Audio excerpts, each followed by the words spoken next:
But I think it's always been about, like what Darlene said and what you said, it's more about the individual. Like you cater to the individual, not to their sex. You know what I mean?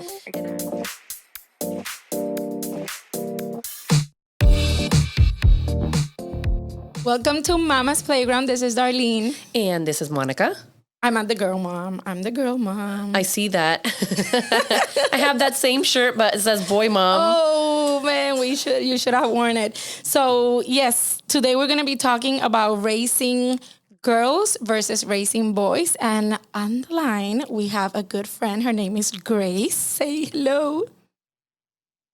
Hello, good afternoon. Good morning, actually. Good morning to both of you. Hello. So Grace, I wanted to do this episode because Monica has two sons there. Go for it. Three and 6. Jacob and Noah, 3 and 6. And then I have Luna, who you know, and she's 5. She'll be 5. So Grace has twins, 1 boy and 1 girl. Ooh, so she could kind of be like the middle of us. Yes. She's in the middle of us. Okay. So what's your experience?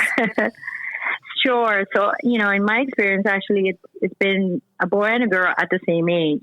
So I've had to tangle with both of them at the same time, doing different things. I think at the end of the day, as moms, we try to do what's best for each of the kids, whether it's a boy or a girl, and try to see within themselves to become independent, little people running around. So in my experience, I think I treated both Jesselyn and Anthony different and the same at the same time. And what I mean by that is it's just not aggravating to one thing that Jesselyn wanted or one thing that Anthony wanted. As long as it was a boy and a girl theme, if it's a girl thing, of course, Jesselyn would do her stuff. Yeah. If it's a boy thing, I would acclimate with that. And I learned in my experience with both of them is I had to learn a lot more than I knew about sports. Why? Because that's what Anthony loved. Mm-hmm. That's what Anthony loved. And I had to make sure that I attended his needs. And then with Jesselyn, she was into the swimming, as you know, Darla. Mm-hmm. And I had to learn about her things. Now, at the end of the day, we all came together at the same time, at the same page we were in. Why? Because they had to complement each other, and they had to be there for each other. And of course, sometimes as parents, we have them different age, but different.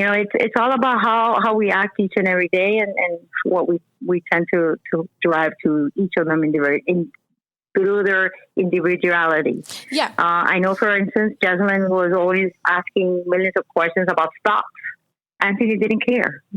He wanted those sneakers. So it's all acclimating and see what we as parents want to do in terms of meeting their needs each and every day.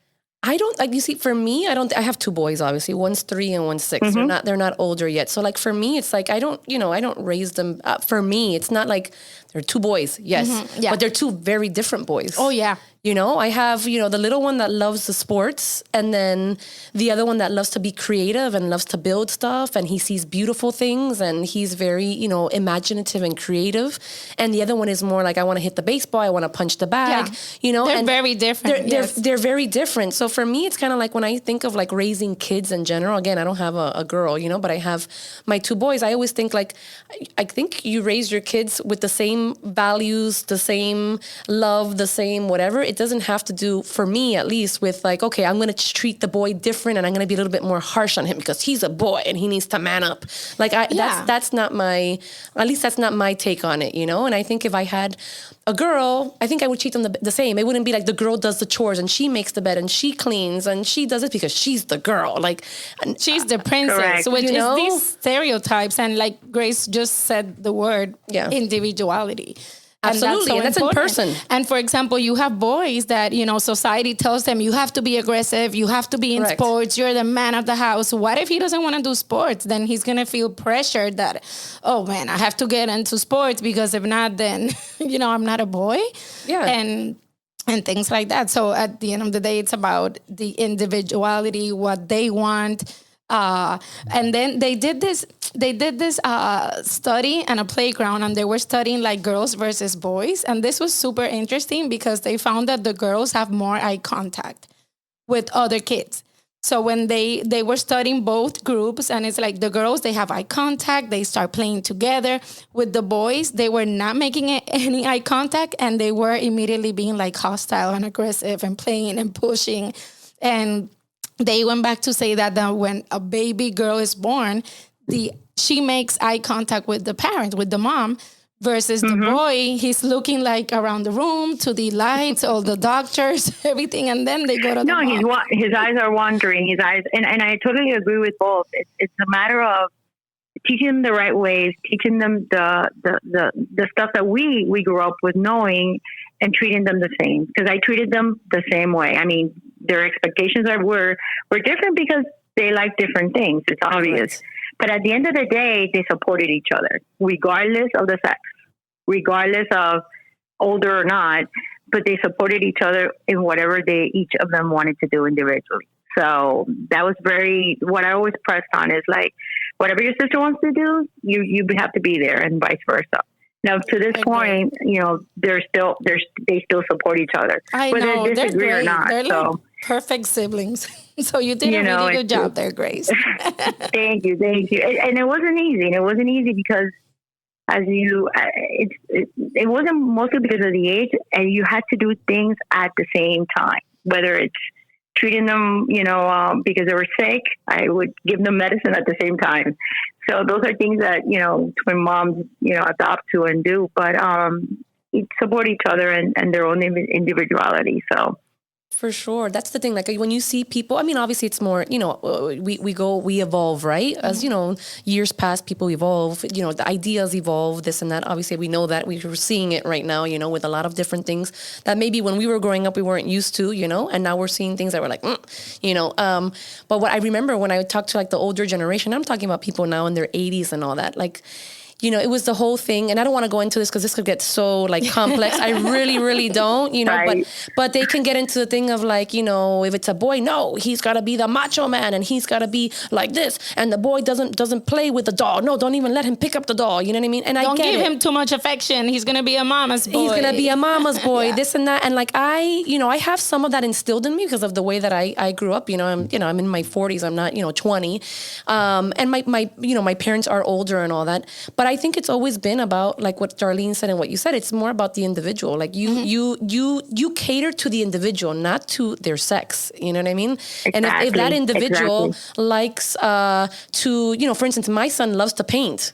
And he loves to do beautiful things. Like, oh my God, mommy, I love to do this. I'm just giving you an idea. Some other guy that's very macho might be like, my son's not gonna paint. My son's gonna be the baseball and the wrestler and the, you know what I mean? And it's kind of like, no, you as a parent, I think, you want to kind of have your kids' talents and your kids' likes flourish. You don't want them to feel against, that's what they like. Just you because like dancing. No, that's a girl thing. No, I actually know a lot of male dancers, and Darlene, they are straight. Don't go too far. You have Luna in two things that people would say, oh, that's a boy sport. You have Luna in baseball. I have Luna in baseball and then in dance. Yeah, and but that's awesome. But that's I find it awesome. And why would we not as parents support that, whatever that might be, instead of pushing that back because of whatever reasons you have. Out of my mouth, and then what happens?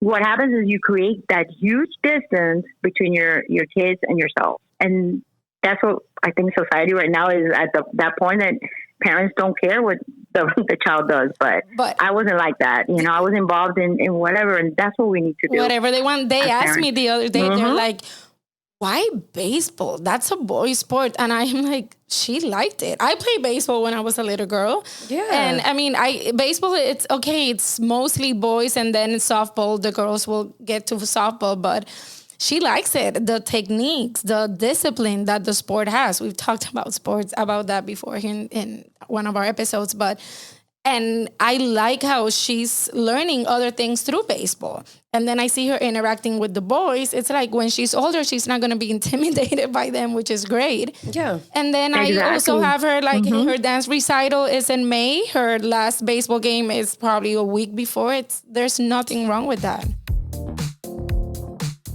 Let me tell you something. Me, because I have two boys. So it's very different though. Society does, and tell me that I'm wrong here. But it's like when a girl, you put the girl in baseball, I don't see it like such a like, oh, she's playing baseball and then she does dance. Loves it. Yeah. But go tell somebody, and then you have the, a lot of people opinionated, except, obviously the newer generations, that it's a little bit more on the other extreme of things. If you say, I'm going to go put my son in ballet, there is where everybody kind of choke out a little bit. If I go tell somebody old school that I'm going to go put my sons in ballet, okay, and they're going to wear tights and they're going to be dancing around, the older culture and the older generations, I want to say, or if you're Hispanic, depending where, would be very, and it's true. They'd be like, what do you mean you're going to put your sons in ballet? That's you know what I mean? And they'll start criticizing, saying, how are you going to do that? They're going to turn out like this and that. Like, people already bring that stigma. It's not, I think it goes harsher on boys than it does on girls. Yeah. It's much harsher. I totally agree with that. And just to add to that, I know when Justin started in swimming, her dad called me and asked me, why is Justin in swimming? Her arms and her back are going to get huge. And I'm like, no. If you take a look at the sport, it's such a very competitive sport, and that's what she likes. Yeah. I'm not doing it for me. He's like, well, I don't think that's a good idea. And I'm like, why don't you ask her? This is what I would always do.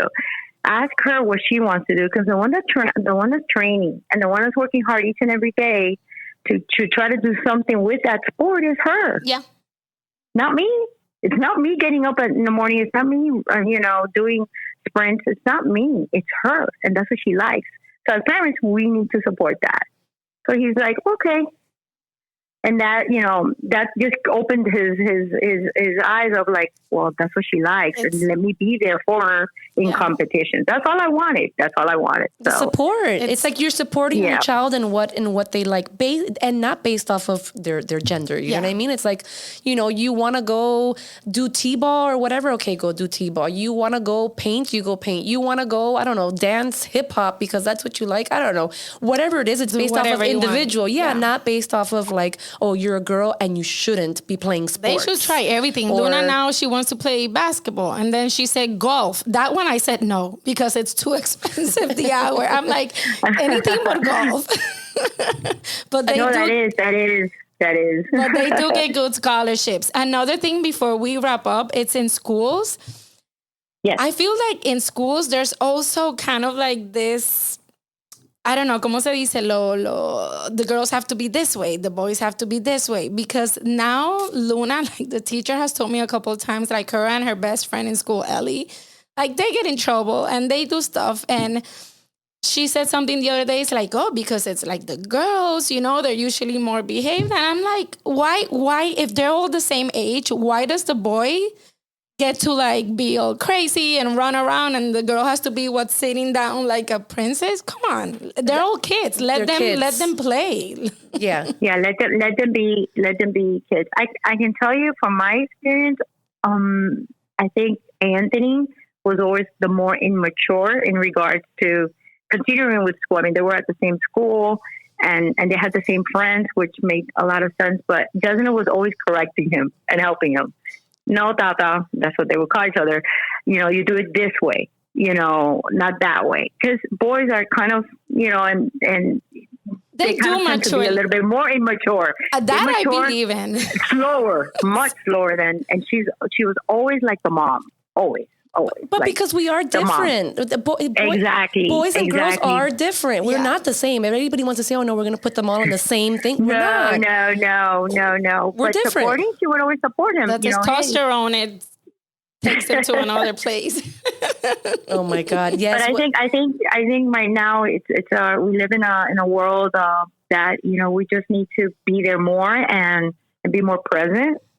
And be more supportive. That's what I would say to moms right now. My kids are 24 years old, so I became a mom when I was 30. So, but I think that's the best that I can advise it. I can even give Darla and yourself as well, you know. Thank you. And understand each child's personality. Yeah, I think that's what it comes down to. At the end of the day, the takeaway on this is the fact that you have kids and they're kids, you know, and you let them cater to their individual personalities because not all of them are the same. You know, people fall out of the gender norms, you know, in their likes and their interests, and that's okay. There's nothing wrong with that. And it's you as a mom or as a dad or, you know, as a parent or caregiver or whatever, you are just supporting those needs and you're there for them in what they need. It's not based off of what society used to say back in the day. And it's also not meant for you because, let's say, a little boy likes to play with dolls, that now we're going to go to the extreme. At least this is my view, that now we're going to say, oh my goodness, he's this or that, or oh my God, let's go now and go to the extreme of what's happening now in this world. I don't believe in that. And that's another topic. That's another topic. But you know what I mean? It's just like you cater to your kids' needs in their individualness, I guess is the word. Yeah. And have more of an open mind. That's basically it, and support them. That's all it is. Yeah. Whatever, you know, the future holds for them and yourself. So it's all about supporting. That's all I can say. I like that. Well, support. Thank you, Grace. Yes, thank you, Grace. You're welcome, girls. You're welcome. We got to come back and I love it. We'll do a part 2 and we'll get a little bit more deep into this. Yes, and on racing. Absolutely. And you have, she has an interesting story. We'll talk about that later, but we will have you back in the show. Thank you so much. And thank you guys for listening. Thank you, ladies. Thanks, Grace. Thank you. Bye-bye. Bye-bye. Have a great day. Bye-bye. Bye, guys. Bye. Bye.